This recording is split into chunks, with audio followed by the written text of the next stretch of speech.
நமதே வெற்றியாளர்களுக்கு வணக்கம்.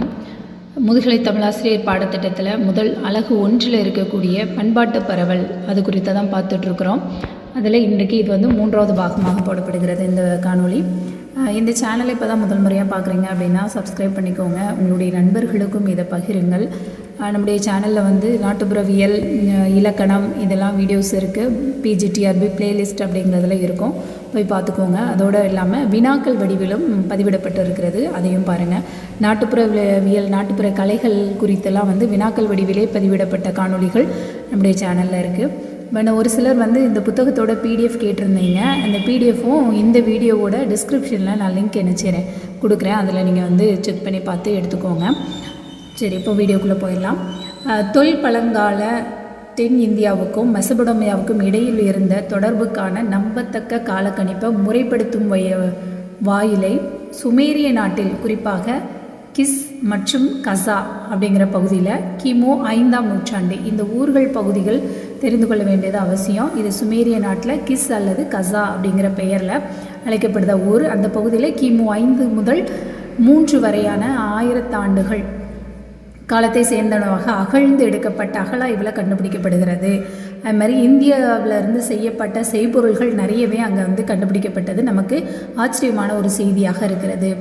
இந்த இழவு வினைக்குரிய மண்பாண்டங்கள், அந்த இறப்பு நிகழ்வுக்குரிய மண்பாண்டங்கள், நீள்வட்ட குறுகிய கால்களை கொண்ட மெருகூட்டப்படாத மண்பாண்டங்கள், அதுக்கப்புறமா இந்தியாவில் மட்டுமே பொதுவான கலை தொழிலுக்குரியதான சிகப்பு பின்னணியில் வெள்ளை வண்ணக்கோடுகளால் அணி செய்யப்பட்ட குஸ் நகரத்தில் காணப்பட்ட மங்கிய சிவப்பு நிறம் வாய்ந்த நேர்த்தியான மணிக்கல்லால் ஆன மாலைகள், இவை கிரீட் நகரிலும் காணப்படுகிறது.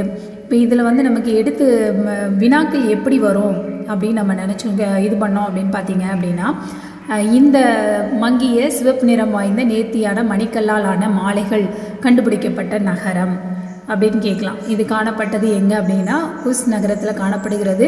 அதை வந்து எந்த நகரில் இதில் கிரீட் நகர்லேயும் காணப்படுகிறது. இதில் குஸ் நகரில் அணி செய்யப்பட்ட இது வந்து சிவப்பு பின்னணியில் வெள்ளை வண்ணக்கோடுகளால் அணி செய்யப்பட்ட குஸ் நகரத்தில் காணப்பட்ட இந்த பகுதி வந்து எங்கே கண்டறிக்கப்படுது? கிரீட் நகரில் காணப்படுகிறது. அதுக்கப்புறம் இந்திய படகாகிய தோல் கொண்டு மூடப்பெற்ற கூடை வடிவிலான பரிசில்களை உபயோகித்தல், இதுவும் அங்கே காணப்படுகிறது. அடுத்து சிந்துவெளியில் உரியதான எழுத்து மற்றும் கலையினை கொண்ட முத்திரையினை ஒத்த அழுக்கு போக்க பயன்படுத்தப்படும் சவரக்காரத்தால் ஆன முத்திரை தொல்பழங்கால சுமேரியாவைச் சேர்ந்த கிஸ் நகரில் காணப்படுகிறது. அழுக்கு போக்க பயன்படுத்தப்படும் சவரக்காரம் இதால் ஆன முத்திரை எங்கள் சுமேரிய நகர் கிஸ் பகுதியில் காணப்படுகிறது. அடுத்து மேற்கு ஈரான் நாட்டில் உள்ள அழிந்து போன சுசா நகரில் சங்கோ தொல் பழம் லகேஸ் நாட்டு டெலேலோ நகரில் சங்கு அணிகலன்களும், இந்தியாவில் தொல் பழங்காலம் முதல் சங்கு வளையல் போர்க்காலத்தில் இலவு சடங்குகளிலும் கடவுள் வழிபாடுகளிலும் பயன்படுத்தப்படுகிறது. அதுக்கப்புறம் இதையும் வந்து அந்த செய்தி குறிப்பிடப்படுகிறது. அடுத்து சங்கை பயன்படுத்தும் கலை அறிவு தென் இந்தியாவில் தொல் பழங்காலத்தில் இரும்பை அறுத்தல், உருக்கல் ஆகியவற்றை பயன்படுத்தும் நிலைக்கு என்ன செஞ்சது, கொண்டு சென்றது. அதுக்கப்புறம் தென்மேற்கு ஆசியாவில் பார்த்தோன்னா யூப்ரடிஸ், இந்த 2 தென்மேற்கு ஆசியாவில் இந்த ஆறுகள் பெயர் அடிக்கடி வந்து கொண்டே இருக்கிறது. யூப்ரடிஸர் ஆற்றை ஒற்றி தான் சுமேரிய நாடு என செய்து இருக்கிறது. அதில் பிரிட்டிஷ் நிம்ராட் நகரத்தில் உர் நகரத்திலும் தேக்கு மரத்துண்டும் செவ்வகிலும் காணப்படுகிறது. சிவப்பு அகிலும் தேக்கு மரத்துண்டும் அங்கே என்ன செய்து காணப்படுகிறது. தொல் பழங்கால சமய சமுதாய முறைகளுக்கு தென்னிந்தியா ஆற்றிய பங்கு ஆராயும் போது அது அதிகமாக இருக்குது. அதில் தெய்வ வழிபாடு உண்மையில் உலகெங்கும் நிறைந்த ஒன்று அப்படிங்கிறத நாம் அறிந்து கொள்ள முடியும். தாய் தெய்வத்தை குறிப்பிடும் அம்மா என்று சொல்வதாலும் குறிப்பிடத்தக்கது. எகிப்தில் அம்மோன் என்ற கோயிலை பெற்றிருக்கிறோம். பாருங்கள், அம்மோன் என்ற கோயில் எங்கே இருக்கிறது அப்படின்னா எகிப்து. கிரீட் நகரில் உள்ள தாய் கடவுளின் சுடு மண்ணால் செய்யப்பட்ட உருவச்சிலை மொஹன்சாதாரோவில் கண்டெடுக்கப்பட்டுள்ளது. அதுபோலவே அங்கே இருக்கிறது. எங்கன்னா எகிப்தில் இருக்கிற அந்த அம்மோன் பகுதியில் இருக்கக்கூடிய அந்த மொஹன்சாதாரோவில் கண்டுபிடிக்கப்பட்ட அந்த சிற்பம் போல கிரீட் நகரில் இருக்கக்கூடிய தாய் கடவுளுடைய சுடுமண் சிற்பம் இருக்கிறது. பழங்குடியினரின் தொல் பழங்கால தெய்வம், பெண் தெய்வம் யாருன்னா ஐயே என்பதாகும். பாருங்கள், பழங்குடியினரினுடைய பழங்கால பெண் தெய்வம் யாருன்னா ஐயை. இந்த ஐயை கதாபாத்திரம் ஏற்கனவே நமக்கு எங்கே இருக்குன்னா சிலப்பதிகாரத்தில். அந்த ஐயை தான் இதுவா அப்படின்னா அதை நம்ம உறுதியாக சொல்ல முடியாது. ஆனால் இது எனது ஐயை அப்படிங்கிற குறிப்பு நமக்கு இடம்பெற்று இருக்கிறது. அதே மாதிரி காளியாகவும் பத்ரகாளியாகவும் கேரள நாட்டு பகவதியாகவும் மாறிவிட்டாள். தொல்பழங்கால கோயில் வழிபாட்டோடு தொடர்புடையது. பெண்களை கோயில்களுக்கு பொட்டு கட்டி விடுதலாம். இவர்கள் நம் நாட்டில் தேவரடியார்கள் அப்படின்னு அழைக்கப்படுறாங்க. அதை தான் பொட்டுக்கட்டி கோயிலுக்கு நேர்ந்து விடுறதுன்னு சொல்லுவாங்களா, அந்த மாதிரி விடுறது. அதுக்கப்புறம் பரத்தையர் அல்லது ஆடல் மகளிரை குறிப்பிடும் சங்க இலக்கியங்கள் இவர்களை பற்றி அரிதாக கூட குறிப்பிடவில்லை. ஆமாம், பரத்தையர்களை பற்றி சங்க இலக்கியங்களில் இடம்பெற்று இருக்கு. ஆனால் இந்த அடியார்களை பற்றிய குறிப்புகள் அங்கே எதுவுமே சங்க இலக்கியங்களில் நமக்கு இடம்பெறவில்லை. அது மாதிரி கோயில்களுக்கு பொட்டுக்கட்டி விடும் இவ்வாக்கம் வட ஆப்பிரிக்க கடற்கரையில் இருக்கக்கூடிய சிக்காவில் உள்ள பெய்சீனியா அந்த குடியிருப்பு பகுதியில் சிரியா நாட்டு போலிஸ் அப்படிங்கிற மற்றும் அர்மீனியா, மேற்கு சிட்ராசியாவில் உள்ள லிடியா மற்றும் கிரேக்க நாட்டின் கோலினி இந்த நகர்களெல்லாம் இருக்கிறது. எது அப்படின்னா அந்த பொட்டுக்கிட்டு விடுற அந்த வழக்கம். சிட்ராசியாவில் கிபி 2ஆம் நூற்றாண்டு வரை நிலை கொண்டிருந்தது. கடவுள் வழிபாட்டாராகிய மகளிரே கடவுளுக்கே மனம் செய்து வைக்கும் தென்னிந்தியாவுக்கே உரியது. மெசபடோமியாவில் இது பெரும் வழக்கமாக இருக்கிறது. கோயிலோடு தொடர்புடையதுமான பிரிதொரு வழக்கம் மெசபடோமியாவில் இது பெரும் வழக்கமாக இருக்கிறது. இந்த மெசபடோமியாவில் துரதிருஷ்டவசமாக தெய்வத்தன்மை வாய்ந்த பரத்தையர் ஒழுக்கத்திற்கு கொண்டு சென்று விட்டது. பாபிலோனிய பழங்கதைகளில் வரும் மர்துக் என்ற பழம்பெரும் கடவுள் மற்றும் சமஸ் என்ற ஞாயிற்று கடவுள் இம்மகளிர் வழிபாட்டாளரை மணந்து கொண்டனர். ஆனால் மக்கள் குழந்தைகளையே பெற்றெடுத்தனர் என கூறப்படுகிறது. பாருங்க, மர்துக் அப்படிங்கிற பழம்பெரும் கடவுள் எங்கே இருக்கிறது அப்படின்னா பாபிலோனியாவில் இருக்கக்கூடிய மர்துக் அப்படிங்கிற பழம்பெரும் கடவுள். அதுக்கப்புறம் சமஸ் அப்படின்னு சொல்லக்கூடிய ஞாயிற்று கடவுள். இவங்க இந்த மகளிர் வழிபாட்டாளரை அவங்க மணந்துக்கிறாங்க. அது குழந்தைகளை பெற்றெடுத்தனர் அப்படின்னு கூறப்படுகிறது. அப்புறம் தலைமயிரை கடவுளுக்கு அர்ப்பணிக்கும் பெரிதொரு வழக்கத்தையும் நாம் பார்க்கலாம். இந்த வழக்கம் இன்றைக்கும் நம்மிடையே இருக்க தான் செய்கிறது. அடுத்து ரோம் நகரத்தில் சமய தலைவராம் லூசியன் என்பவர் பொய்சீனியாவில் பைப்ஸ் என்ற இடத்தில் உள்ள கோயிலில் ஒரு பெண் தன் தலைமயிரை அறவே வழித்தெடுத்து அக்கோயிலில் குடிகொண்டிருக்கும் கடவுளுக்கு அர்ப்பணித்ததை குறிப்பிட்டுள்ளார். அப்போ இந்த ஒரு செய்தி யார் குறிப்பிட்டது அப்படிங்கிறது தான் அங்கே என்ன செய்யப்படுகிறது சொல்லப்படுகிறது. இப்போ யார் அப்படின்னா ரோம நகரத்து சமய தலைவர் யார் அப்படின்னு ஒரு கேள்வி வரலாம். அது லூசியன். அதுக்கப்புறம் பொய்சீனியாவில் பைப்ளஸ் அப்படிங்கிற இடத்துல உள்ள கோயிலில் பைப்ளஸ் அப்படிங்கிற இடத்துல இருக்கக்கூடிய கோயிலில் ஒரு பெண் தன் தலைமயிரை முழுவதுமாக கோயிலுக்கு அர்ப்பணித்ததை இறைவனுக்கு அர்ப்பணித்ததை பற்றி லூசியன் அப்படிங்கிறவர் சொல்லியிருக்கிறார். அக்கோயில் இடுப்பிலிருந்து அடிப்பகுதி வரை மீன் வடிவ கடவுளுக்கு உரியதாக இருந்தது.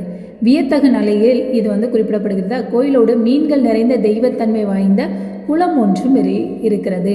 அதுக்கப்புறம் மத்சாவாதார பழங்கதைகள் நினைவூட்டுகிறது. மீன் ஒன்று குறிப்பிடப்படும் மெசபடோமியா வெள்ள பேரூழி பெருங்கதை ஒன்று இத்துடன் இணைத்து கூறப்படுகிறது. முன்பே குறிப்பிட்ட ஒனஸ் என்ற மனித மீனுடைய பெயர் பாருங்க, ஒனஸ் என்ற மனித மீன் இருக்குது. பழங்கதை ஒன்றை நாம் நினைவு கொண்டு வந்தால் இவை அனைத்தும் தொல்பழங்கால உலகத்து சமய முறைகளில் இந்திய செல்வாக்கு எவ்வாறு இருக்கிறது அப்படிங்கிறத தெளிவுபடுத்துகிறது. அப்புறம் மீன் வழிபாட்டு நெறி இந்தியாவில் பெரு வழக்கில் இருந்தது. இந்திய நாட்டிலிருந்து வெளிநாடு சென்று குடியேறியவர்கள் இவ்வழிபாட்டு நெறியையும் தங்களோடு அத்தொலை நாடுகளிலிருந்து கொண்டு சென்றனர். அதுக்கப்புறம் அடுத்து கிரேக்க நாட்டு பழம்பெரும் நகர்களில் ஒன்றான அக்ரோ நகரத்து அர்கியூ அப்படிங்கிற மகளிர் ரோமர்களின் அறிவாற்றல் கடவுளாம். எதேனா ஒவ்வொருத்துக்கும் ஒவ்வொரு கடவுள் இருக்கிறாங்க. ஞாயிறு கடவுள் ஏற்கனவே பார்த்தோம்.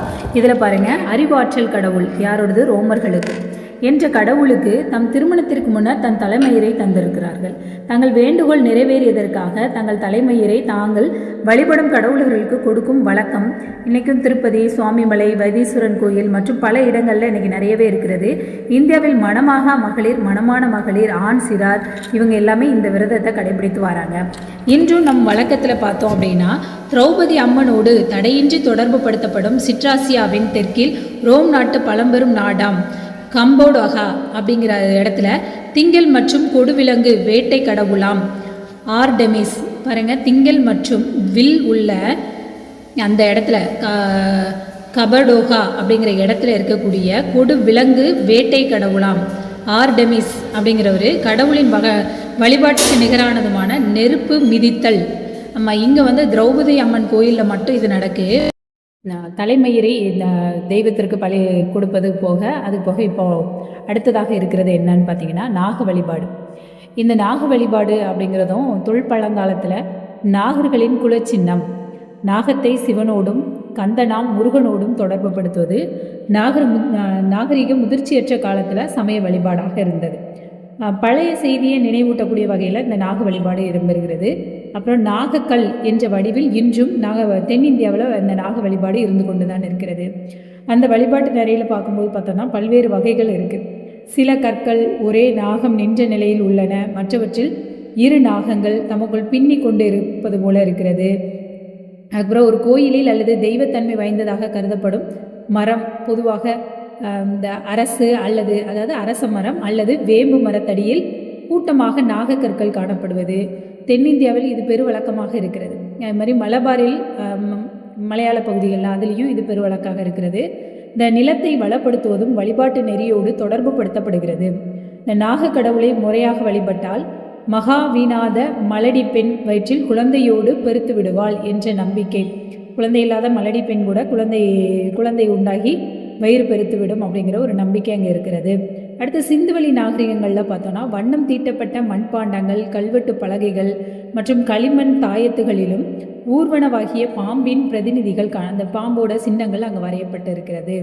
அதுக்கப்புறம் இந்நாக வழிபாடு தொல்பழங்கால கிரீக் நகரில் பெரும்பாலும் எல்லா பகுதிகளிலுமே நம்மளுடைய தமிழ்நாட்டில் இருக்கக்கூடிய அத்தனை வழிபாடு முறைகளுமே அங்கே என்ன செய்து காணப்படுகிறது.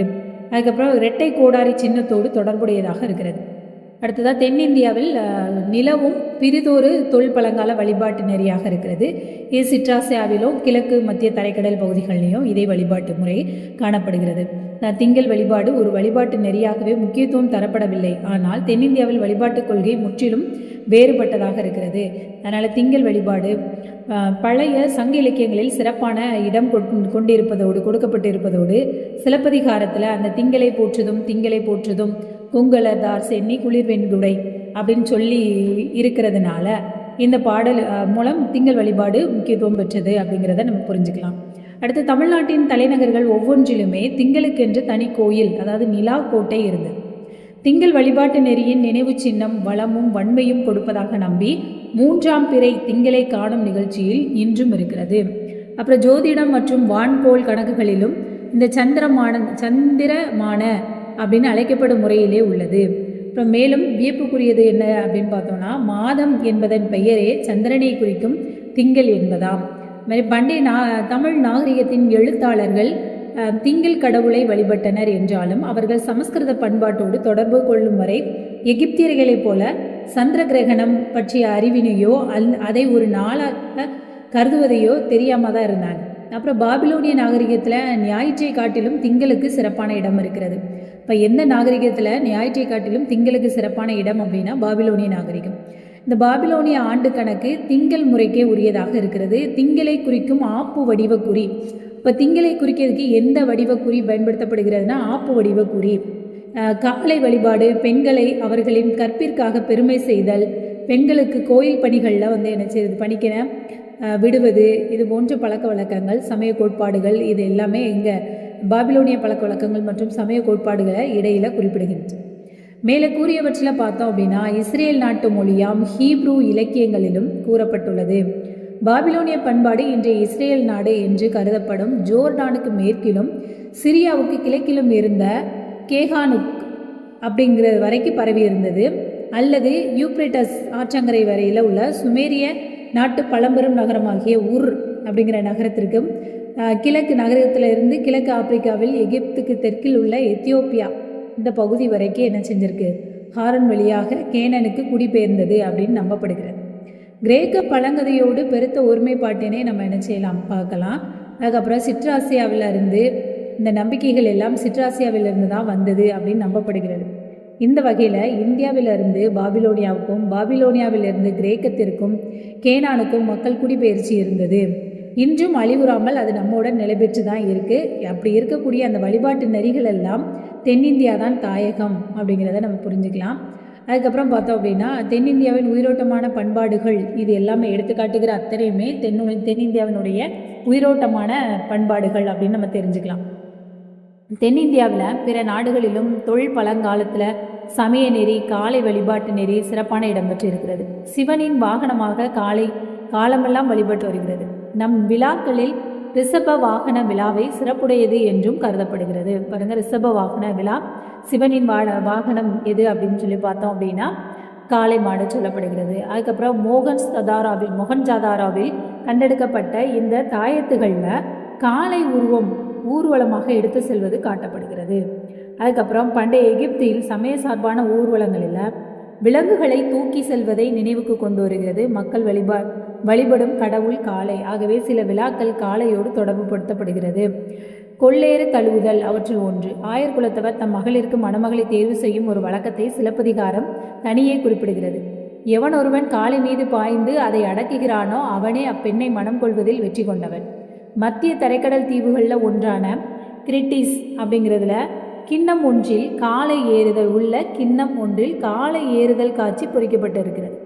இந்த கிரிட்டன் தீவில் பழக்க வழக்கங்களில் பார்த்தோன்னா தென்னிந்திய பழக்க வழக்கங்களுக்கும் இடையே நிறைய ஒருமைப்பாடு இருக்கிறது.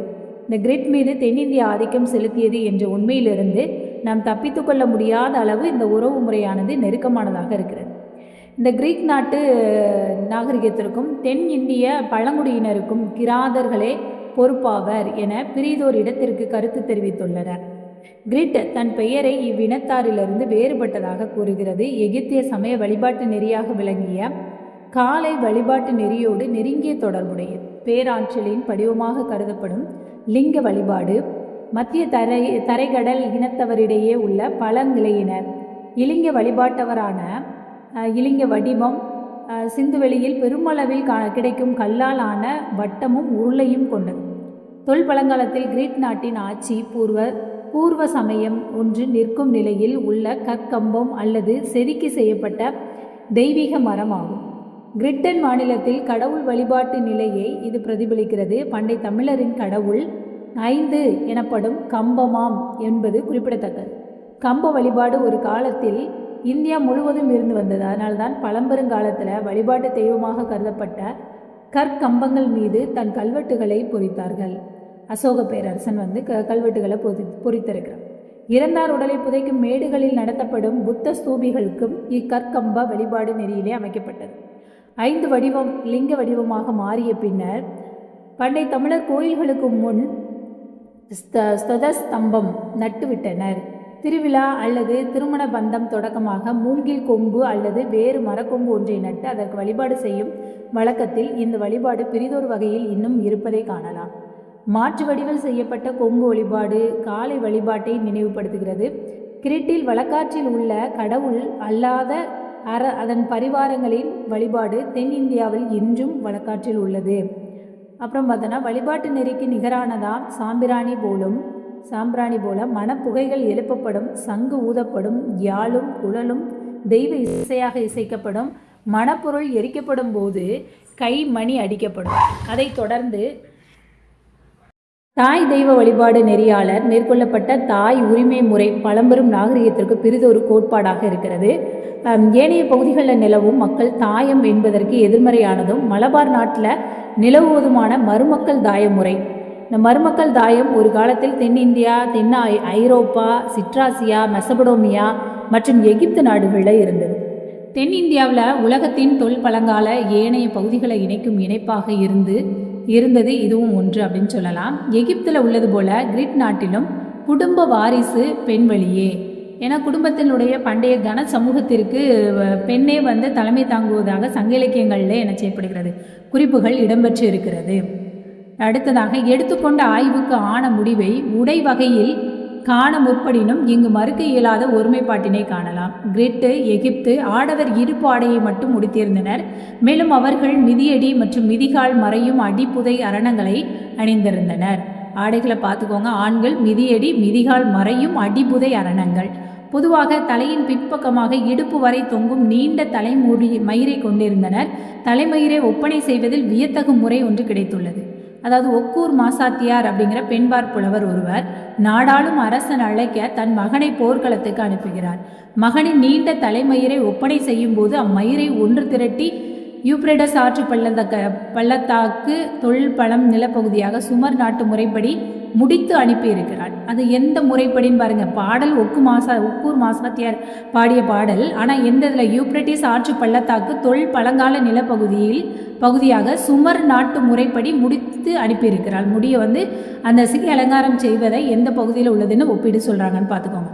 அதுக்கப்புறம் மொஹஞ்சதாரோ பல்வேறு வகையான தலைமயிர் ஒப்பனைகளை காட்டுகிறது என்றாலும் அவை அனைத்தும் நீண்டு தொங்கும் மயிர் உடையதாகவே இருக்கிறது.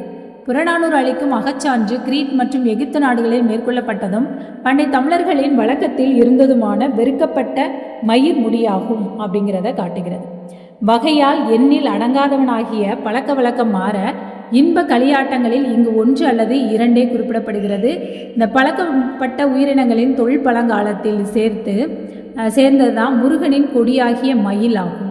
கிரேக்க கடவுளாகிய அப்போலோவின் சின்னமும் அதுவே. பாருங்க, முக்கியமான ஒன்று, முருகப்பெருமானின் கொடி மயில். அதுபோல இன்னொரு கடவுள் யார் அப்படின்னா கிரேக்க கடவுளாகிய அப்போலோ. இதனுடைய தெய்வமும் இதுதான். அப்போ அப்போலோவை முருகனாக அடையாளம் காணலாமா? தென்னிந்திய வரலாற்று ஆசிரியர் இந்த கருத்து உடையவராக இருக்கிறார். கிழக்கு ஆப்பிரிக்கா மற்றும் தென் ஆப்பிரிக்கா கிழக்கு கடற்கரையை ஒட்டி உள்ள மடகாஸ்காரிலும் பழக்கப்பட்ட காட்டுக்கோழி காணப்படுகிறது. இது மாதிரி காட்டுக்கோழி பழக்கப்படுத்தப்பட்ட பெற்ற காலமாம் பெரு நிலப்பரப்பு கடலுள் ஆழ்ந்து போன நிலையியல் காலத்தை நினைவூட்டுகிறது. இது தமிழ் வேலன் குறித்த பழங்கதையில் சில அடிப்படைகள் கொண்டதாக இடம்பெறுகிறது. இன்ப களியாட்டங்களில் இந்த கோழி போர் அப்படிங்கிறது தென்னிந்தியாவில் சிறப்பான ஒன்றாக இருக்கிறது.